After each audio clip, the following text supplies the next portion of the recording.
হৃদ দরজার পাশে হেলান দিয়ে দাঁড়িয়ে। আরশিকে এভাবে কাঁদতে দেখেনি এর আগে। নিশ্চুপে কান্না করা মেয়েরা হয় মায়াবতী। এরা কাদার সময় যেন আশেপাশের মানুষদের মাঝে মায়া ছড়াতে থাকে। আরশির এভাবে কান্না হৃদের বুকটা হাহাকার করলেও চুপচাপ দরজার পাশে দাঁড়িয়ে আছে সে, যেন আরশি কান্না নয় মায়া ছড়াচ্ছে। থাকুক না কিছুক্ষণ এই মায়া, কাঁদুক না সে, হালকা করুক নিজেকে। কাঁদলেই তো কষ্টগুলো হালকা হয়। মেয়েটা এখনো কাঁদছে। শহর জুড়ে বৃষ্টি নামুক, কষ্টগুলো দিক ধুয়ে। কান্না শেষে ক্লান্ত হয়ে পড়বে বুকে সে নুয়ে। না, একদমই মিলছে না। কিসব আহাম্মকের মতো বকছি। আচ্ছা, আজ বৃষ্টি হচ্ছে না কেন? হৃদের উপস্থিতি হয়তো টের পেয়েছে আরশি। তার কান্না থেমে গেছে।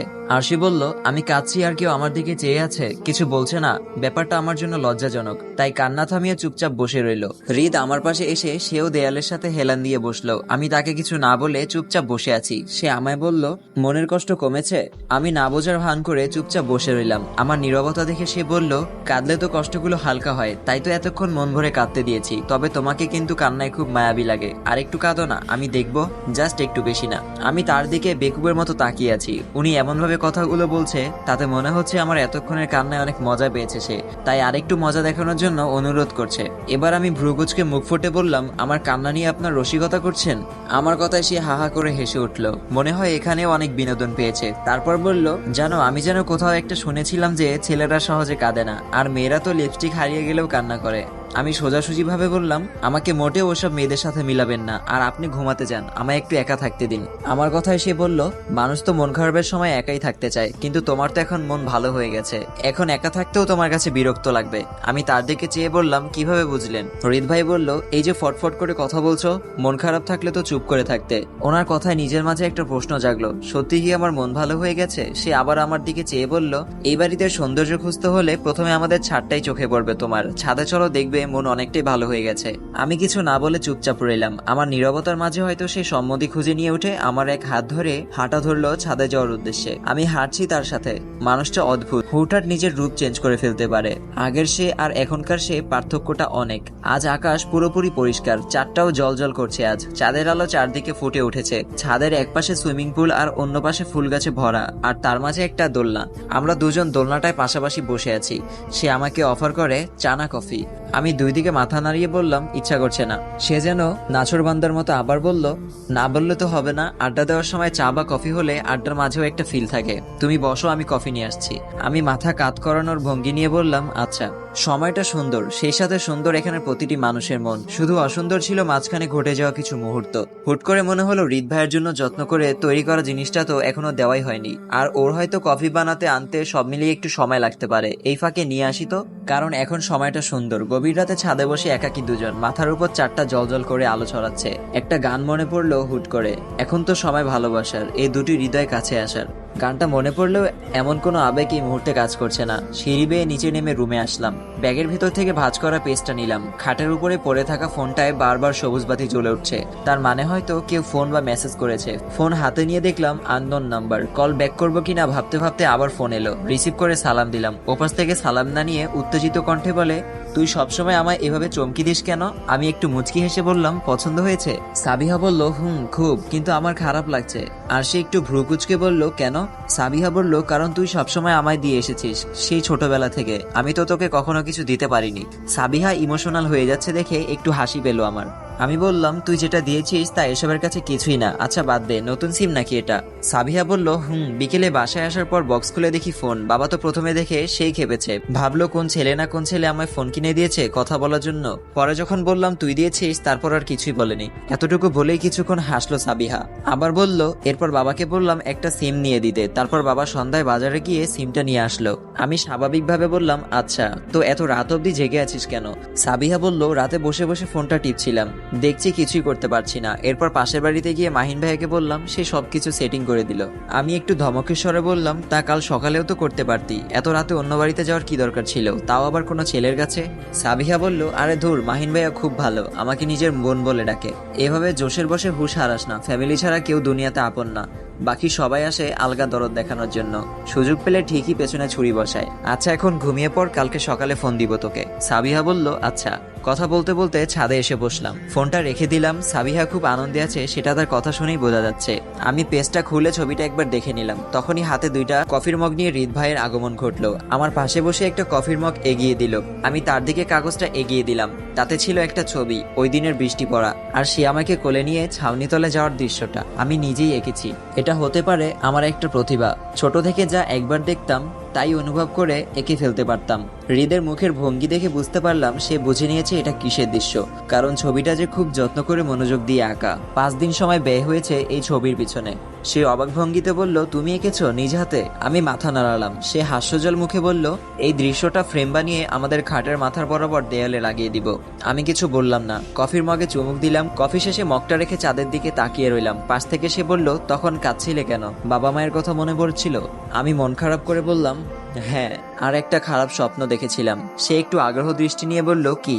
ওই দৃশ্যটা, কতগুলো ছেলে আমায় তুলে নিয়ে যাচ্ছে আর আমি চিৎকার করছি, কিন্তু কেউ আমায় বাঁচাতে আসছে না। আবারও মনে হচ্ছিল আমি আপনার থেকে হারিয়ে যাচ্ছি, এবার বোধ হয় ফিরতে পারবো না আপনার কাছে। আমি কথা শেষ করার আগেই সে আমাকে তার বুকে জড়িয়ে নিল। তার এমন কাণ্ডে আমি একটু অবাক হলেও আমি একদম শান্তভাবে চোখ বুজেছিলাম। চাঁদের কিরণে আরশিকে নিজের সাথে জড়িয়ে রেখেছে হৃদ। 2 চোখ বুজে চুপটি মেরে আছে আরশি। হৃদ তার মাথায় হাত নাড়াচাড়া করতে করতে বলল, তোমার মনে আছে সেই ছোট্টবেলায় আমি তোমাদের বাড়িতে প্রায় যেতাম? আমাকে খুব ভয় পেতে তুমি, কোনো ভুল করলেই ভয়ে গিয়ে খাটের নিচে লুকিয়ে থাকতে। প্রথম খুঁজে পেতাম না, কিন্তু পরে তুমি লুকালে বুঝে যেতাম কোথায় আছো, কারণ সবসময় এক জায়গাতে গিয়েই লুকাতে। তবু আমি খুঁজে না পাওয়ার ভান করে তোমাকে খুঁজতাম, আর তা দেখে হাসতো আরশি, আর তা দেখে হাসতো আরিশা। এরপর ভয় কেটে গেলে আবার আমার কাঁধে এসে ভর করতে। ভয়ে যখন কান্না করে দিতে তখন খুব মায়ামনি লাগতো তোমায়, চোখ মুখ লাল করে ফেলতে কান্না করে, তাই বারবার ইচ্ছে করেই কাঁদাতাম। এরপর দুষ্টুমিতে যখন আমায় জ্বালিয়ে মারতে তখন মনে হতো পৃথিবীর সবচেয়ে দুষ্ট মেয়েটা বোধহয় তুমি।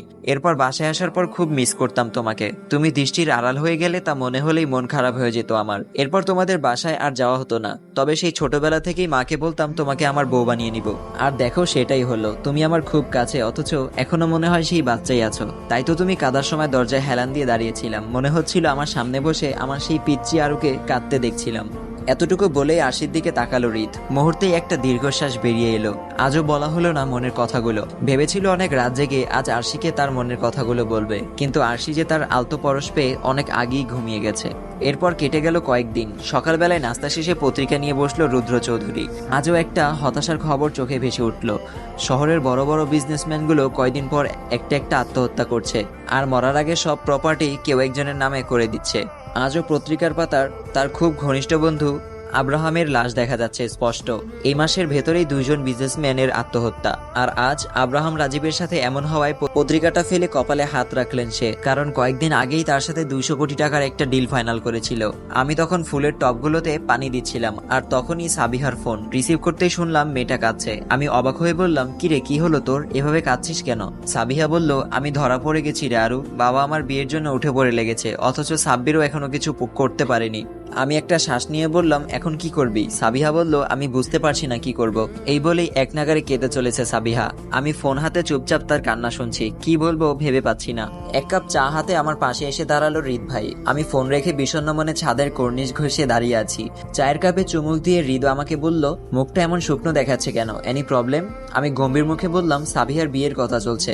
আমার কথায় উনি যেন খুব আনন্দ পেয়েছে, হেসে বলল, বাহ, কংগ্রাচুলেশনের কিছুই নেই, সে বিয়েতে রাজি না। উনি একটু ভ্রুকুচকে তীক্ষ্ণ দৃষ্টিতে আমার দিকে তাকালেন, হয়তো কারণটা জানতে আগ্রহী। তার দৃষ্টি বুঝতে পেরে আমি বললাম, সে আমাদের এলাকার সাব্বির ভাইকে ভালোবাসে, আর চাচা তাদের সম্পর্ক মেনে নিচ্ছে না, কারণ সাব্বির ভাই বেকার। মাস্টার্স কমপ্লিট করে অনেকদিন ধরে চাকরির খোঁজ করছে, বাট কোথাও চাকরি হচ্ছে না। তাই একটু আগে সাবিহা ফোন দিয়ে কান্নাকাটি করছিল। হৃদ ভাই আবারও চায়ে চুমুক দিয়ে বলল, সে এখন কি চায়? সে সাব্বির ভাইকে ছাড়া আর কাউকে বিয়ে করবে না, আর চাচা বলেছে সাব্বির ভাইয়ের সাথে তার বিয়ে দিবে না, কারণ সাব্বির ভাইয়ের কোনো চাকরি নেই। আমার কথায় তার চোখে মুখে কোনো ভাবান্তর দেখা গেল না। সে স্বাভাবিকভাবেই বলল, তো তোমার কি উচিত না তোমার বান্ধবীকে হেল্প করার? তোমার দুঃসময়ে সেই তো তোমার পাশে ছিল। আমি মন খারাপ করে বললাম, আমি চাই কিছু করতে, বাট কি করব বুঝতে পারছি না। সে চা শেষ করে বলল, ছেলেটার নাম কি বললা? ও হ্যাঁ, সাব্বির। তাকে বলো ঢাকায় আসতে, আর বলো বাবার অফিসে একটা সিভি জমা দিতে। বাকি সব বাবাকে বলে রাখবো আমি। তার একটা কথায় মুহূর্তেই যেন আমার চোখে মুখে আনন্দের ঝিলিক দিয়ে উঠলো। এত সহজেই একটা পদ পেয়ে যাব তা আমার ধারণার বাইরে ছিল। আমি হাস্যোজ্জ্বল মুখে বললাম, আচ্ছা আমি আজকেই বলবো। সে এবার পুরোপুরি আমার দিকে চেয়ে বলল, আচ্ছা বিয়ের আগে তুমি এমন কোনো রিলেশন ছিলে না তো? তার এমন প্রশ্নে আমার একটু রাগ হলো। একটু রাগী লুক নিয়ে বললাম, রিলেশনে থাকলে কি আপনাকে বিয়ে করতাম? রিলেশন নিয়ে আমি কখনো ভাবতাম না। আমার একটাই ডিসিশন ছিল যে আমার কপালে লেখা আছে বিয়ের পর তাকেই শুধু ভালোবাসবো, তাই কখনো রিলেশনে যাওয়া হয়নি। আরশি বলল, হ্যাঁ ওসব রিলেশনে জড়ালে কোনো কালেই ভালো থাকতে পারতাম না। এখন যেমন আছি ভালোই আছি। আমিও আপনাকে ভালোবাসি আর আপনিও আমাকে ভালোবাসেন, আর কি লাগে বলুন? মুহূর্তেই ওনার ভাব চেঞ্জ হয়ে গেল আর বলল, আমি কখন বলেছি তোমায় ভালোবাসি? ওনার কথায় যেন মুখটা হা হয়ে গেল আমার। বলে কি এই ছেলে? এই কয়দিনে কম করে হলেও 2-3 বার বলেছে, আর এখন জায়গায় পল্টি। আমি আর কিছু বলার আগেই উনি হাঁটা ধরলেন। আমি বিড়বিড় করে বলতে লাগলাম, শালা তোর ডাক্তারি না করে এফডিসিতে যাওয়া উচিত। এত অভিনয় এফডিসিতে কাজে লাগালেও এতদিনে অনেক বড় অভিনেতা হয়ে যাইতি, খবিস একটা। দুপুরের জন্য রান্না করছিলাম, কাজের মেয়েটা ছুটিতে গেছে আর মামিকে বললাম আজ আমি রাঁধবো। এবার বাড়িতে গিয়ে মায়ের কাছ থেকে মোটামুটি রান্না শিখেছি। তখনই তার আগমন ঘটলো। তার দিকে চেয়ে বললাম, আজ এত তাড়াতাড়ি ফিরেছেন যে? হৃদ ভাই বলল, জুম্মা শেষে আবার 3টায় চলে যাব। আচ্ছা তো এখন এখানে এসেছেন কেন? হৃদ ভাই বলল, আমার খুশি। আরশি বলল, আচ্ছা তাহলে আমায় হেল্প করুন। ওকে, ফ্রি যেহেতু আছি তাহলে কাটাকাটির কাজগুলো আমায় দাও, বাকিগুলো তুমি করো। ওর কথায় পেঁয়াজ রসুন মরিচ এগুলো তার দিকে এগিয়ে দিলাম। সে কাটছে। আমি বললাম, সাবিহাকে বলেছি সব, জানেন ও খুব খুশি হয়েছিল। সাব্বির ভাই হয়তো কালকে বা পরশু ঢাকায় আসবে। এই বলেই আমি রান্নায় মন দিলাম। তার দিকে চেয়ে দেখি বেচারা একটা পেঁয়াজ কেটে শেষ করতে পারেনি, তার আগেই কেঁদে দিয়ে দিবে ভাব। কাটছে আর হাত দিয়ে চোখের পানি মুছছে, এতে আরো ঝাঁজ লাগছে। সব মিলিয়ে একটা নাজেহাল অবস্থা। আমি তার থেকে ছুরি আর এগুলো নিয়ে বললাম, হয়েছে, লাগবে না আর হেল্প করা। গাধা দিয়ে কখনো হাল চাষ হয় না। এটা আপনার অপারেশনের কোনো রোগী না যে কাটবেন আর সেলাই করবেন। ওয়াশরুমে গিয়ে কতক্ষণ চোখে পানি ছিটিয়ে নেন। পরদিন সকাল পেরিয়ে দুপুর হবে হবে ভাব। ঘড়ির কাঁটা তখন 12টা ছুঁই ছুঁই। সূর্যি মামা দেখা আজ আর মিলেনি। বর্ষার শেষের দিকে আকাশ মেঘলা হয়ে বৃষ্টি বর্ষণ হচ্ছে। ব্যালকনিতে দাঁড়িয়ে হাত দুটো বাইরে দিয়ে বৃষ্টিকে ছুঁয়ে দিচ্ছি আমি। মাঝে মাঝে ভালোই লাগে এইসব ছোটখাটো পাগলামিগুলো। তখনই বাড়ি ফিরল সে, চুলগুলো ভেজা, শরীরের অনেক অংশেই বৃষ্টি ফোঁটা পরে ভিজে গেছে। তার হাতটা ধরে আমি বললাম, চলুন। হৃদ ভাই বলল, কোথায়? আজ আবারও দুজন মিলে বৃষ্টিতে ভিজবো। হৃদ ভাই বলল, পাগল হলে তুমি? কিসব বাচ্চাদের মতো শুরু করলে? আরশি বলল, কেন, আপনি নিজেই তো বললেন আমি বাচ্চা, তাহলে বাচ্চামি করলে দোষ ধরেন কেন? হৃদ ভাই বলল, দোষ ধরলাম কখন? আমি বলেছি ভিজলে জ্বর আসবে। উনি আর কিছু বলার আগেই আমি এক আঙুল তার ঠোঁটে চেপে ধরে তাকে চুপ করিয়ে বললাম, কোনো কথা না, আপনার ওসব জ্ঞান আজ কানে ঢুকাবো না আমার। বর্ষা শেষের দিকে, আর কয়দিন পর চাইলেও এভাবে বৃষ্টিতে ভিজতে পারবো না। আপনি না চাইলেও আজ আমার সাথে ভিজতে হবে, একসাথে ভিজবো দুজন। তাকে আর কিছু বলতে না দিয়ে তার হাত ধরে ছাদের দিকে হাঁটা ধরলাম আমি। বেটা যাবি না মানে? প্রয়োজনে ফ্লোরে ফেলে পা দুটো ধরে টেনে টেনে নিয়ে যাব, তবুও ভিজতে হবে আজ। আজ সাব্বির ভাই আসলো ঢাকায়, মামার অফিসে সিভি জমা দিল। হৃদ ভাই মামাকে আগেই বলে রেখেছে সব, তাই আর এত কিছু প্রয়োজন হয়নি। হৃদ ভাইয়ের সাথে আমাদের বাসায় নিয়ে এলো তাকে। দুপুরে খেয়ে বিকেলে রওনা দিবে কুমিল্লার উদ্দেশ্যে। এরপর ওখানে সাবিহার বাবার কাছে তার বাবা মাকে পাঠিয়ে কথাবার্তা এগিয়ে রেখে কয়েকদিন পরেই চাকরিতে জয়েন করবে। রাত 8টার পর বাসায় ফিরল হৃদ ভাই। সাধারণত 10টার পর খাওয়া দাওয়া করে ঘুমাই আমরা। ফ্রেশ হয়ে রুমে বসে কলম হাতে সামনে একটা বই নিয়ে কি যেন করছে। আমি তার কাছে গিয়ে সামনে থেকে বইটা সরিয়ে তার কোলে উঠে বসলাম। আমার কাজে হয়তো একটু অবাক হয়েছে সে। আমি ওসব না ভেবে তাকে বললাম, থ্যাংক ইউ। হৃদ ভাই বলল, কেন? এই যে আপনার জন্য সাবিহার স্বপ্নটা পূরণ হবে। হৃদ ভাই বলল, তুমি খুশি? আরশি বলল, হ্যাঁ খুব খুশি, যার কারণে আপনাকে একটা জিনিস দেবো আমি। হৃদ ভাই বলল, কি? চোখ বন্ধ করুন। হৃদ ভাই বলল, কেন? আরশি বলল, ওফ করেন না। হৃদ ভাই বলল, আচ্ছা করলাম, কি দিবে দাও। আমি একটু হেসে এক হাতে তার চোখ দুটো ধরে ছোট্ট করে এক এঁকে দিলাম তার ঠোঁটে।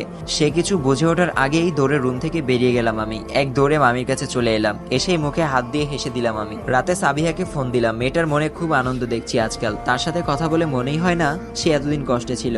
এটা তার প্রাপ্তির আনন্দ। ফোনের মাঝে খুব হেসে হেসে কথা বলছে মেয়েটা। আজ খুব হাসি খুশি সে।